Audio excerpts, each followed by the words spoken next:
Model 2, Lecture 1, Planning for Negotiation.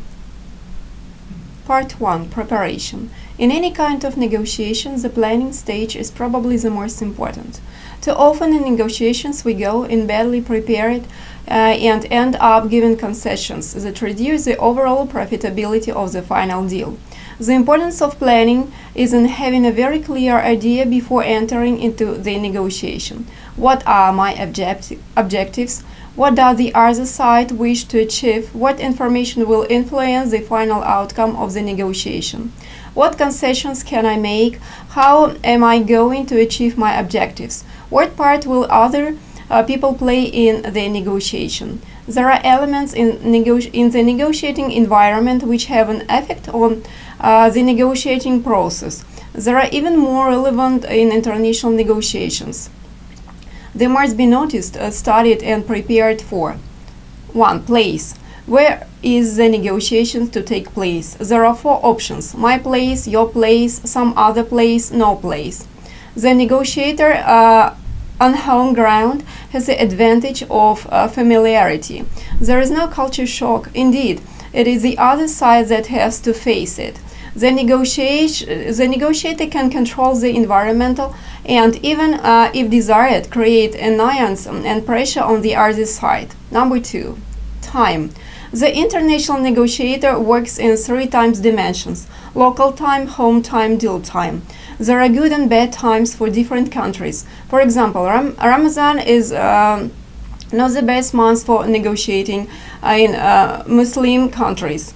August is a vacation month in France. The days from the Christmas to the New Year are not good days in countries with a predominantly Christian population. Section number 2, Plan of Action. Once you have determined that you want to negotiate with the other party, a plan of action can be developed. Developing a plan will help you to anticipate your opponent's need, offer positive solutions to problems, and anticipate your opponent's actions. This plan will cover the following steps. 1. Identifying the issues in the negotiations, the business objectives to be met, or the price of the product or service. Number 2. Identify the needs of the other party. Don't concentrate on specific solutions to your issues. 3. Identify one or more solutions based on your needs and the needs of the other party. 4. Decide on your strategy and tactics. 5. Decide on approaches to possible positions or behaviors of your opponent. Anticipate your opponent's moves. 6. Practice defensive strategies, some what if. Analysis of actions taken by your opponent. 7. Develop a plan or agenda. Section 3. The International Negotiation Strategy.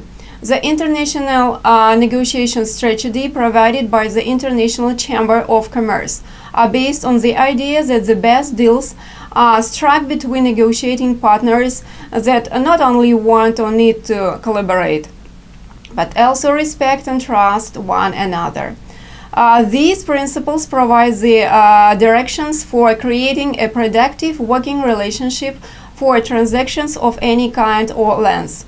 Every deal and set of negotiating partners are different, and the principles may be useful in different ways for different deals. The principles may be used as a checklist of consideration for a party to take into account during preparation for and conduct negotiations. A basic set of guidelines the parties can agree to use as a reference point for the conduct of negotiation. Nevertheless, the ICC principles are not intended to impose a legally binding obligation on the other parties. A benchmark for guiding a party's own conduct during negotiations. Section 5. Prepare carefully. Engage the right people with your organization, define your objectives clearly, and review any history of dealing with your counterpart. 2. Learn all you can about your negotiation partners and the reality of the commercial context in which they operate. Image the likely interests, priorities, limitations, and scope of authority. 3. Be ready to explore with your counterparty the various legal rules available to govern your deal. Take cultural difference into account. 1. Educate yourself on the local business practices of your negotiating partner. 2. Be sensitive to your own culturally rooted habits and assumptions about how to conduct business. 3. Develop a practice that encourages you continually to question your assumptions and probe for assumptions your negotiating partner may be making about you. 4. Keep in mind the value of being able to deal well with the difference. Section 7. Allocate appropriate human and technical resources to a negotiation. 1.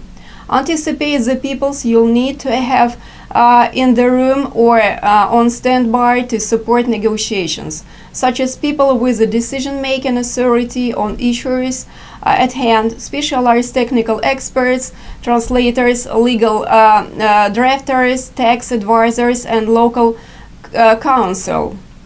2. Aim to maintain consistently on the negotiating team. Avoid presenting a revolving cast of characters. 8. Aim to develop an open, reliable working relationship with your negotiating partner. Deals are often ongoing commitments that evolve over time as circumstances change. A good working relationship between the parties will make it easier to address both sides' future needs efficiently and effectively. Acting on transparency and the genuine desire to understand and find solutions can help focus discussions on substance. Negotiation partners need to be a friend to create a productive working environment. Section 9.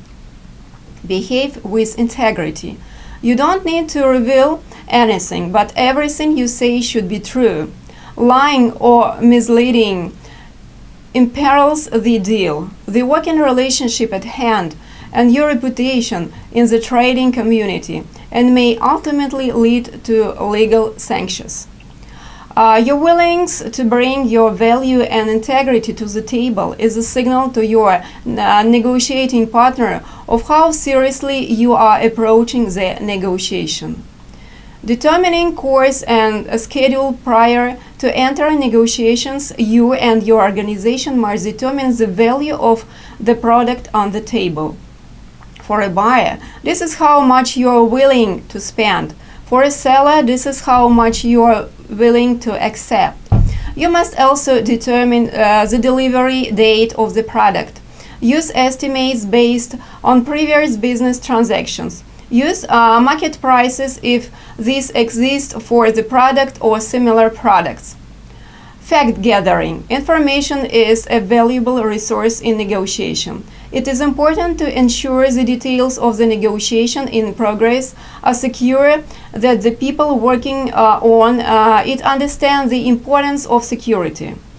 Information and knowledge of your competitors and customers is very important to a successful negotiation. Information on the other organization can be found through research of the previous negotiation, the financial data taken with people in their organization, or taken with their customers or references. Information gathered about your customer can help you anticipate their desires and objectives. If you can anticipate their demands, you can make concessions which will not compromise your own objectives. Negotiating tools. There are several tools available to negotiation. Prior to entering negotiation, review the strategies and tactics to determine which ones will likely apply in negotiation, given your knowledge of the current situation. Planning helps you achieve the best possible result in the negotiation. However, it may be necessary to abandon your plan as negotiations proceed, especially if some of your assumptions are wrong. It may be helpful to have alternative plans based on the testing or of assumptions. Tips and hints. Keep a list of assumptions as they are made when developing your plan for negotiation. Review your assumptions with your organization. Review them with your customer as well if appropriate. So, preparation is the most important stage in almost any team-based negotiation. Negotiation preparation is the foundation necessary for setting the stage to negotiate effectively.